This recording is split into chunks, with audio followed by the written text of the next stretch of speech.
All right, so we're going to start brain and cranial nerves. All right. So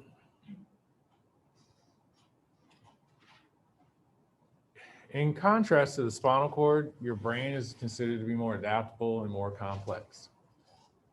And your brain is very versatile, and that is a result of things like just a huge number of neurons and neuronal pools in your brain. Okay, so you've got lots of neurons. And the interconnections between those neurons and neuronal pools are extremely complex. So it's both the number and the complexity of those neurons and their connections.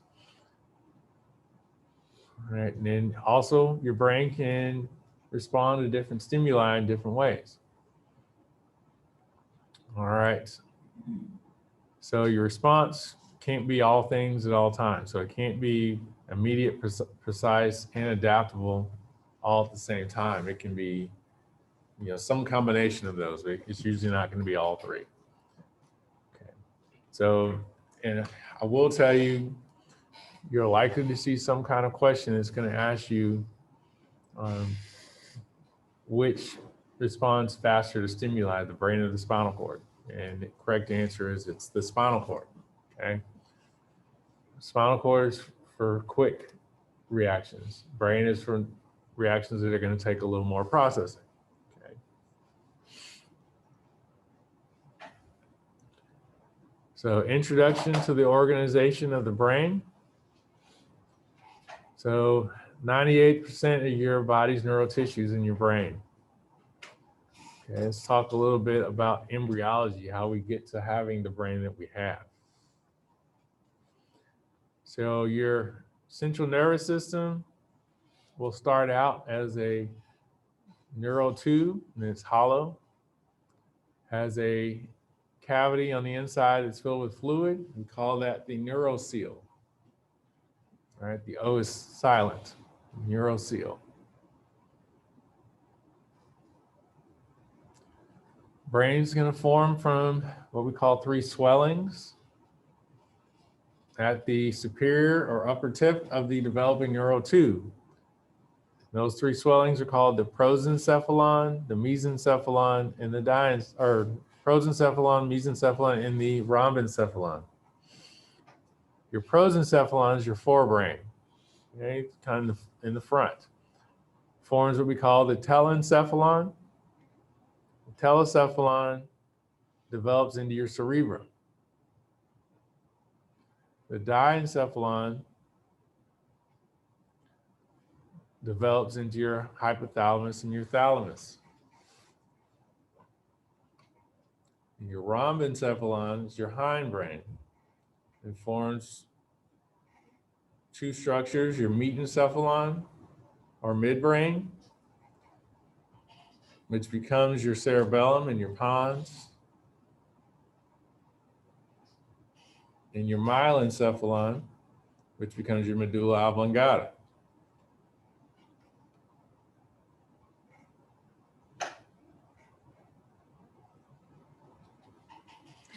All right, so let me show you an image from your textbook, kind of helps you break that down.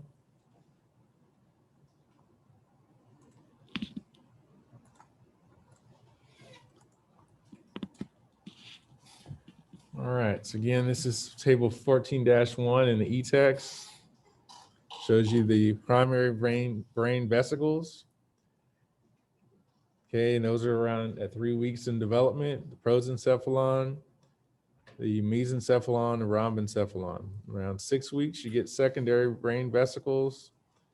Prosencephalon develops into the telencephalon and the diencephalon. Okay, develops into your cerebrum. Telencephalon develops into your cerebrum and lateral ventricles. Diencephalon develops into your third ventricle. Mesencephalon develops into your midbrain and cerebral aqueduct. Your rhombencephalon or your hindbrain develops into your metencephalon and myelencephalon. And the metencephalon again develops into your cerebellum and your pons and your fourth ventricle. Your myelencephalon develops into your medulla oblongata and fourth ventricle. Okay, so just wanted you to see that.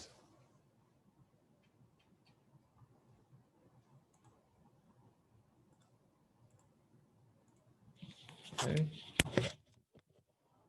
All right, so I'm going to give y'all a little time to process that, because I think I will say you probably will see at least one question on exam kind of asking you to explain kind of derivatives and what they develop into. So I want you to explain that to your partners now, and you can do that at home as well. Okay, so 6 regions in the adult brain. You have your cerebrum, diencephalon, okay, it should be D-I-E-N, cephalon, mesencephalon, pons, cerebellum, and medulla oblongata. So your cerebrum's your large part of your brain, 2 cerebral hemispheres. So what you'll see there, or what goes on there, things like memory, complex motor patterns, conscious thought, intellectual functions, lots of folds. And it's covered by what we call neural cortex. Superficial layer is composed of gray matter. Cerebellum is your second largest part in your brain. Okay, and it's going to adjust ongoing motor activities based on the sensory data that it's receiving and stored memories. Things that what's gathering and what it already knows. The diencephalon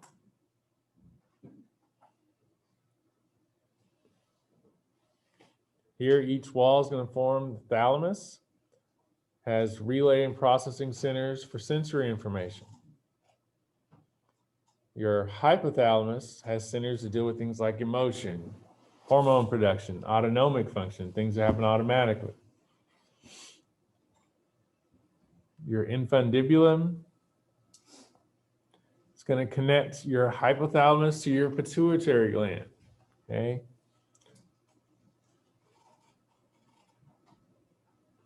Your diencephalon also forms a structural and functional link between cerebral hemispheres as well as your brainstem. And so what is your brainstem?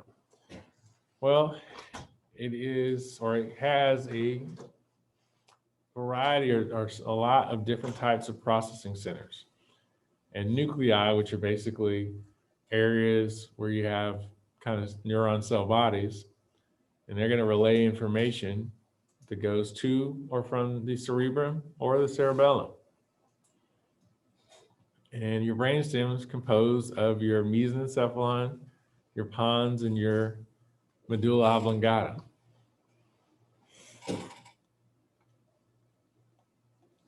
So your mesencephalon is going to process visual information as well as information you hear, auditory information. Mesencephalon is going to generate reflexive and somatic motor responses. It's going to be involved in maintaining consciousness.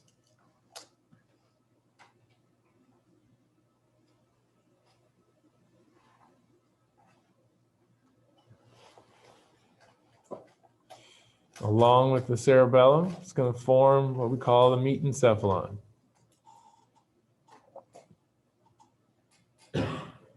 And it connects the cerebellum to the brainstem. It's involved with somatic and visceral motor control.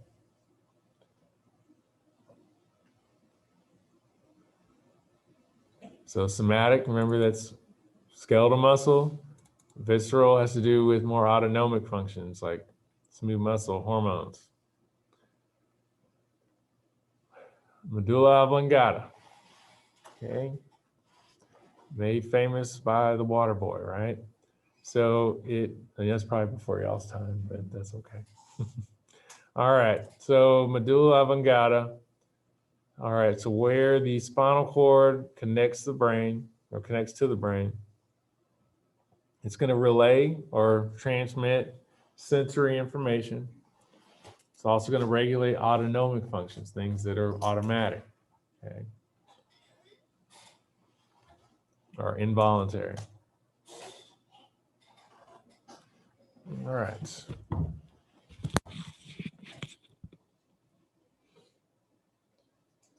show you a picture of that. All right. So here's your cerebrum, and each side is a cerebral hemisphere. Okay, here's your cerebellum. All right. You also see it from this perspective: cerebrum, cerebral hemisphere, cerebellum. Okay. So from this perspective, you can see the pons, the medulla oblongata, okay, spinal cord. All right. So we will see some of the other structures when we get to them. All right, but I wanted to just kind of show you where those were.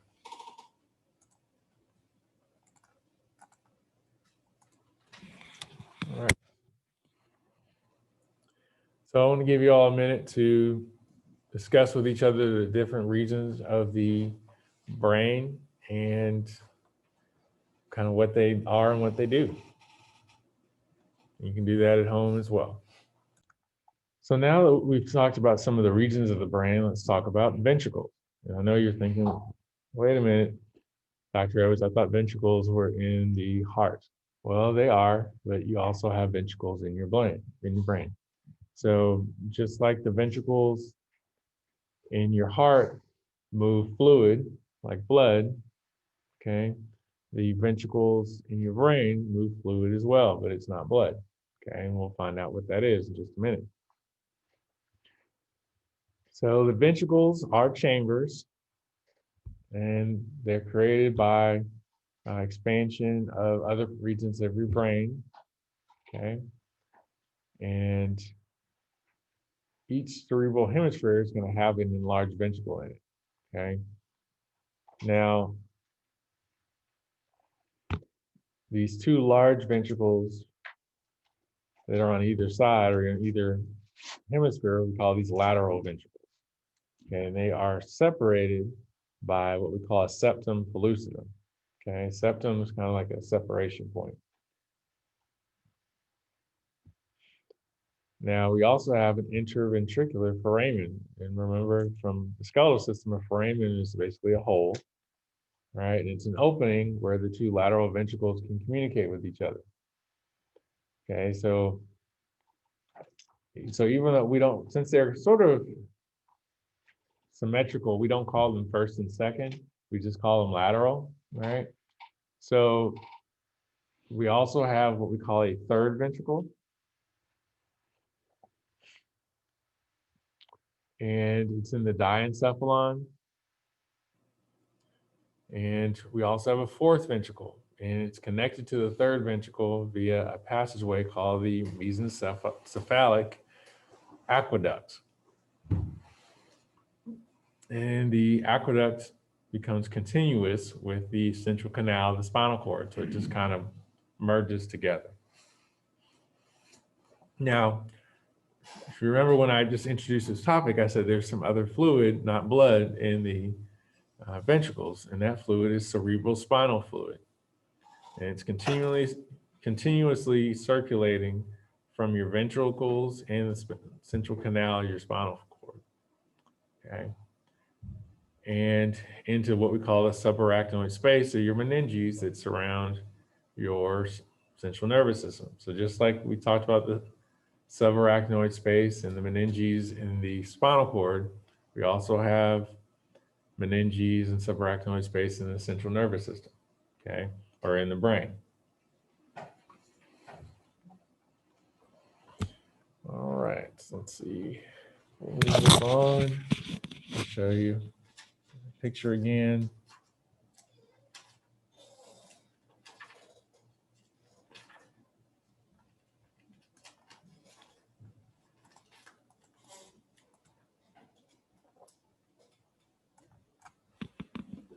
All right. So these are your lateral ventricles, okay? embedded in the cerebral hemispheres. All right, there's your third ventricle, and here's your fourth ventricle, okay?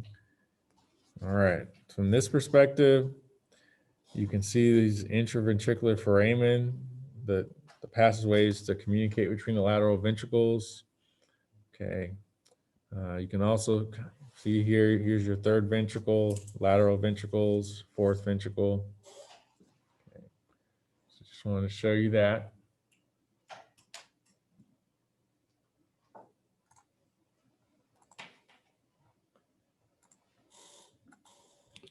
All right.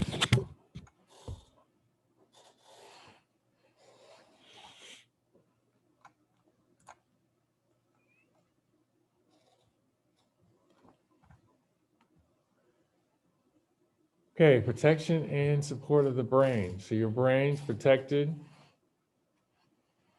by different structures, and then it needs to be, because if it didn't, you'd have very likely, getting damage to it. So you have cranial bones, right? And you study those, like the frontal bone, parietal bone, right? Occipital bone, temporal, cranial meninges that line the brain or line the cranium, cerebral spinal fluid, and the blood-brain barrier. So let's deal with the first of those, cranial meninges. So just like the meninges in your spinal cord, your meninges in your cranium have 3 layers: dura mater, arachnoid, and pia mater. And these are continuous with the ones in the spinal cord, but they have some anatomical and functional differences.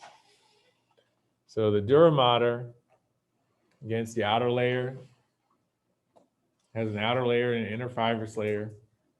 There's no epidural space like it would be in a spinal cord. And you have a very slender gap separating the inner and outer layers of the dura mater. You also have large channels with veins in them called dural sinuses. So the arachnoid layer is made up of your arachnoid membrane. Remember, that's the webby looking part of the meninges, as well as cells and fibers in your subarachnoid space. Your pia mater is connected to the surface of your brain.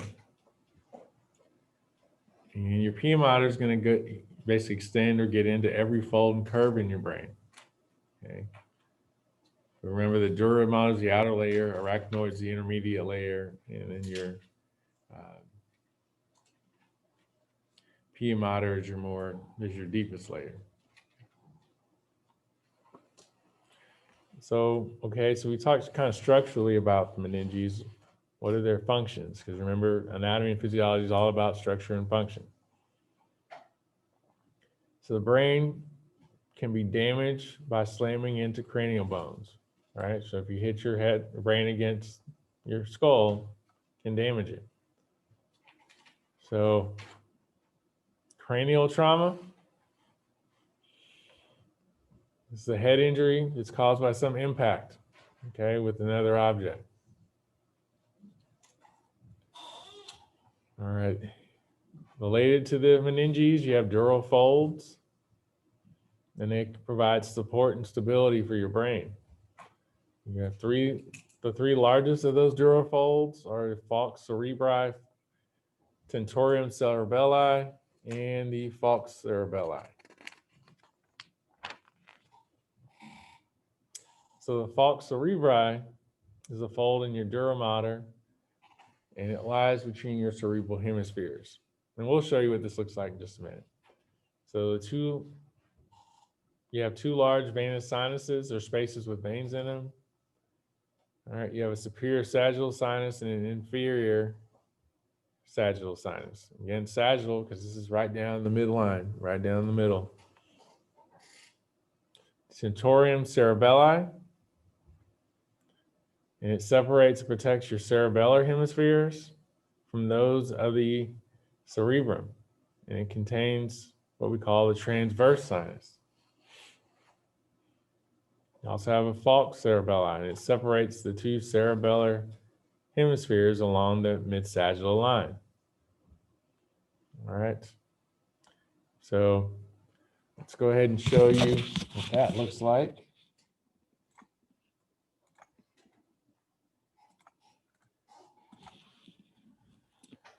Okay. So first, we'll look at the meninges. So there's your dura mater, here's your cranium, and then you got your dura mater, your arachnoid mater, and your subarachnoid space. So the arachnoid is sort of that layer. Subarachnoid space is kind of the webby layer just underneath it, or deep to that. Then you have the pia mater that's continuous with the cerebral cortex. All right.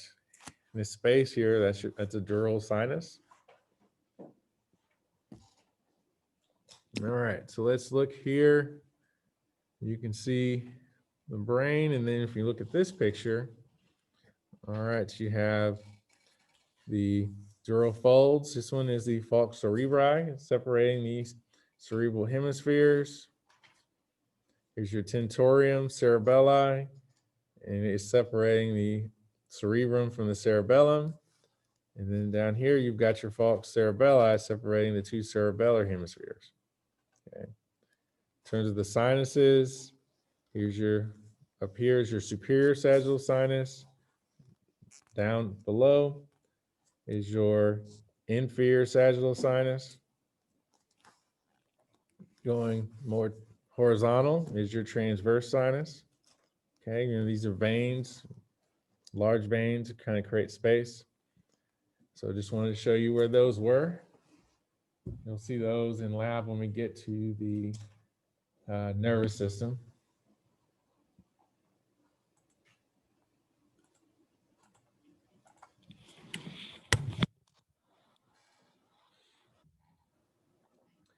So the cerebral spinal fluid, what's its role? Well, it provides a cushion, all right, for the delicate neural structures in your brain, provides support for the brain, allows for some transport in that fluid. You can transport nutrients, you can transport chemical messengers, all right, so you can have action potentials as well as waste products.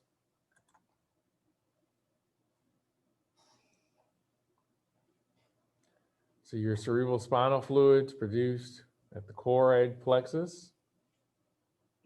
It is a combination of ependymal cells and what we call permeable capillaries, right? So they're capillaries where things, fluids, materials can get in and out.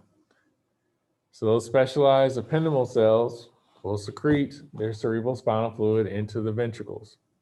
They'll also get waste products out of the cerebral spinal fluid, and they can adjust the composition of it, right? Because things are going in and out. And your cerebral spinal fluid is not the same as blood plasma. So I want to make sure they serve some similar functions, but they're not the same. Okay, and again, this is not a part of the blood.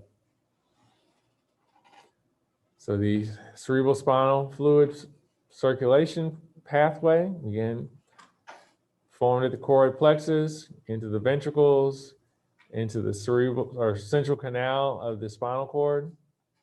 It's going to go into the subarachnoid space through those, what we call lateral apertures and a median aperture. So there's basically little openings.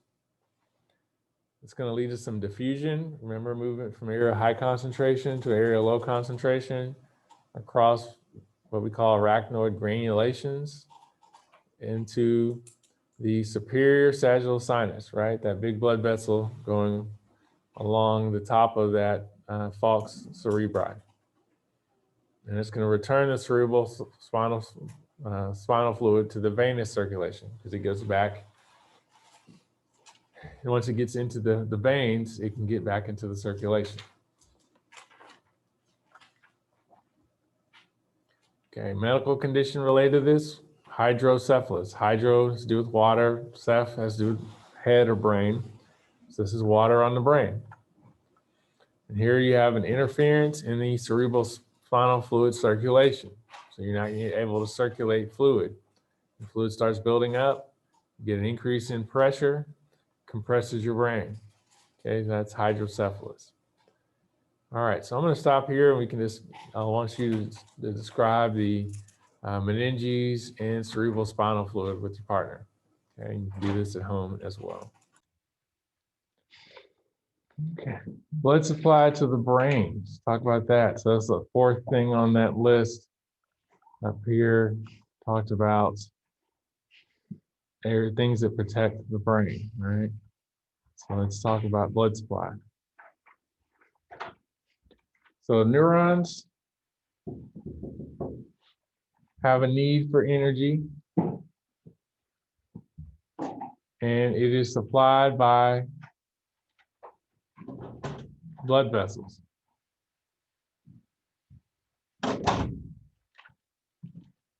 So some medical terms related to the blood supply in the brain include cerebrovascular disease. And again, always I say, underline words related to diseases are good matching questions.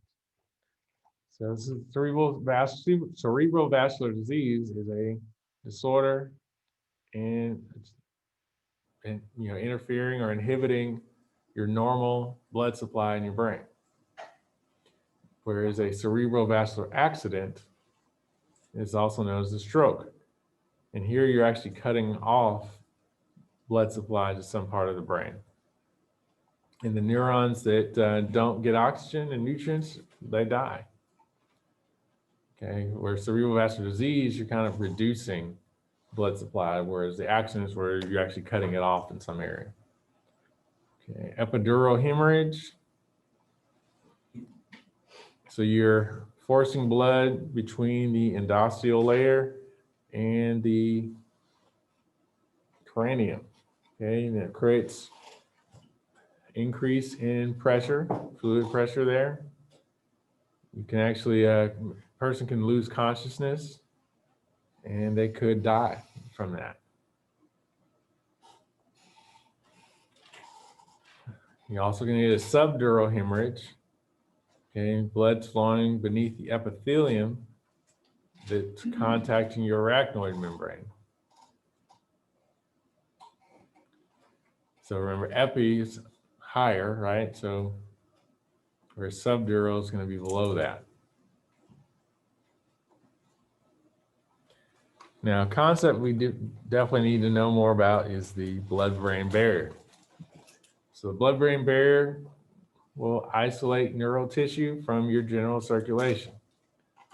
And your endothelial cells that line your capillaries or your central nervous system will prevent diffusion of materials between adjacent endothelial cells.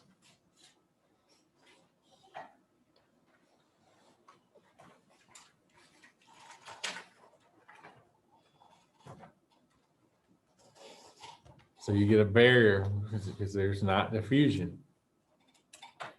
And there's some cells called astrocytes. And they are important in maintaining the blood-brain barrier.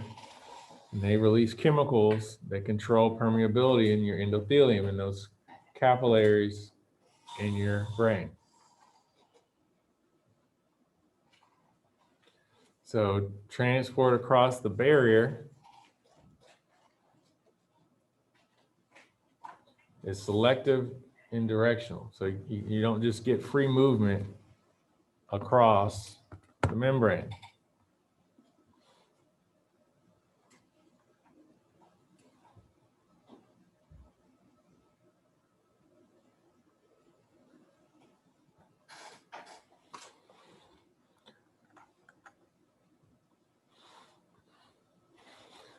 Now, typically your blood-brain barrier is going to be intact throughout your central nervous system, but not in places like your hypothalamus, the pineal gland, the choroid plexus, and the medulla oblongata, okay?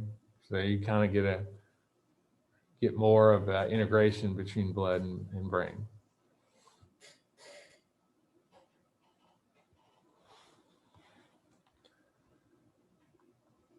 All right.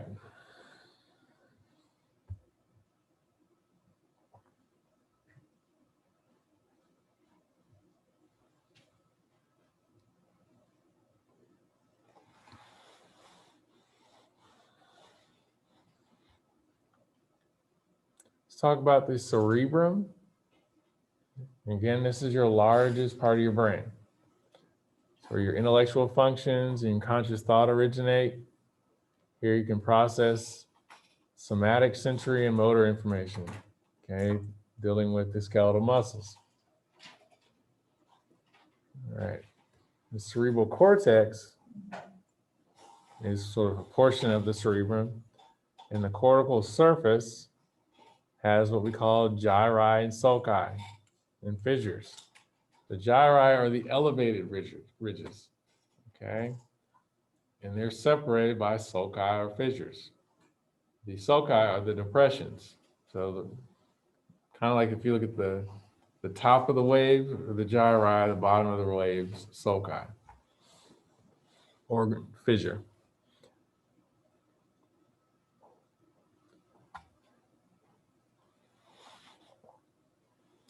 So during the course of our evolution, we believe that the cerebral cortex is enlarged faster than other parts of the brain. Okay, so you compare cerebral cortex in humans compared to other mammals or other similar organisms, much larger cerebral cortex, right? So, all right. So, cerebral landmarks and lobes.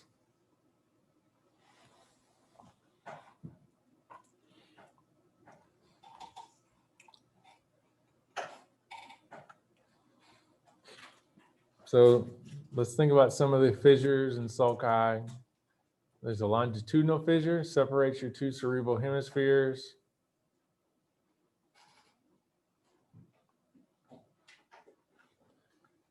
Central sulcus, separation between your frontal lobe and your parietal lobe.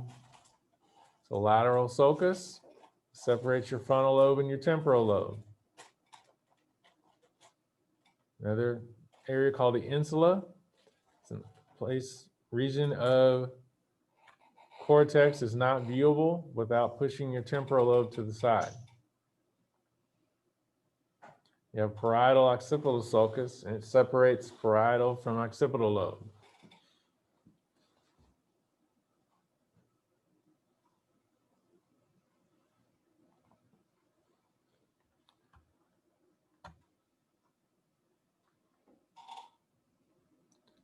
So cerebral lobes.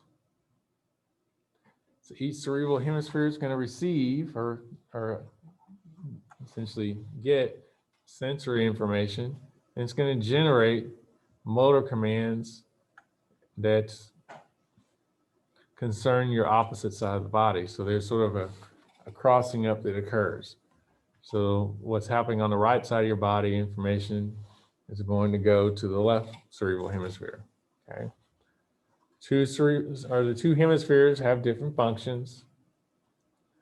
An assignment of a specific function to a specific region of the cerebral cortex is imprecise. So it's hard to say, well, this function is always going to be in the left hemisphere, or this function is always going to be in the right hemisphere. Okay, so let's show you an image of some of those areas.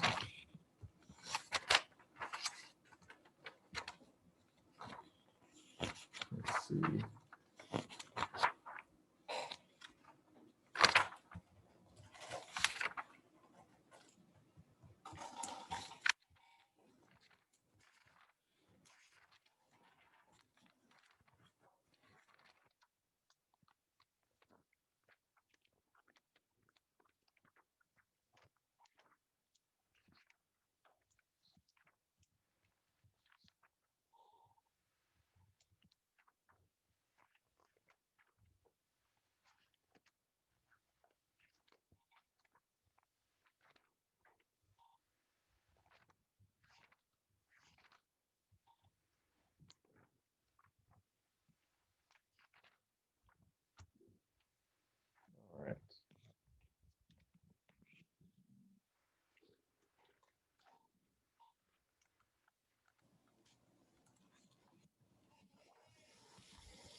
All right, so it's your central sulcus.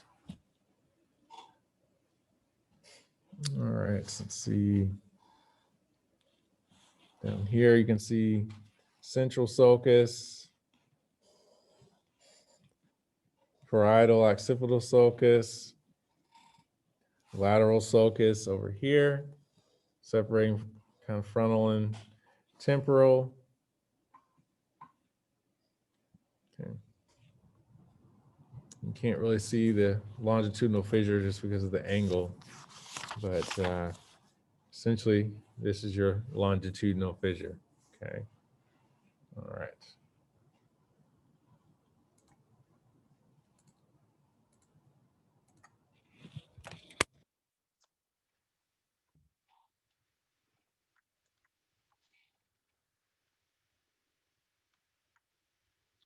All right.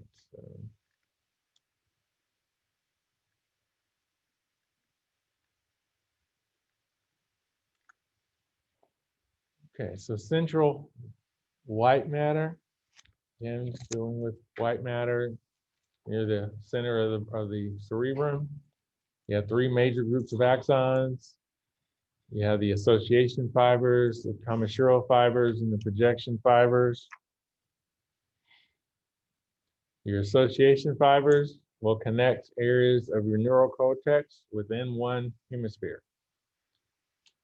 Within that division or association fibers, you have arcuate fibers, which are shorter, longitudinal fasciculi, which will connect the frontal lobe to other lobes of the same hemisphere. And in order to do that, they're going to have to be longer. You also have the commissural fibers, and they will connect the two cerebral hemispheres and allow communication between the two. And includes the corpus callosum as well as the anterior commissure. And you've got the projection fibers, and they form a link between the cerebral cortex and the diencephalon, your brainstem, your cerebellum, and your spinal cord. You also have the internal capsule within the projection fibers. And these are a collection of fibers of your ascending and descending projection fibers. Okay. All right, so I think we will, in terms of content, stop there, but I want to show you the image real quick. All right. All right, so here, see different fibers. Okay, got your association fibers. So these are arcuate fibers. They have kind of an arc to them. You have your longitudinal fasciculi connecting the frontal lobe to other parts of the brain. Remember, these are much longer than the arcuate fibers. And in terms of the commissures, here's your corpus callosum, anterior commissure, okay, and then you've got the projection fibers. All right, so the commissures connect the two hemispheres. All right.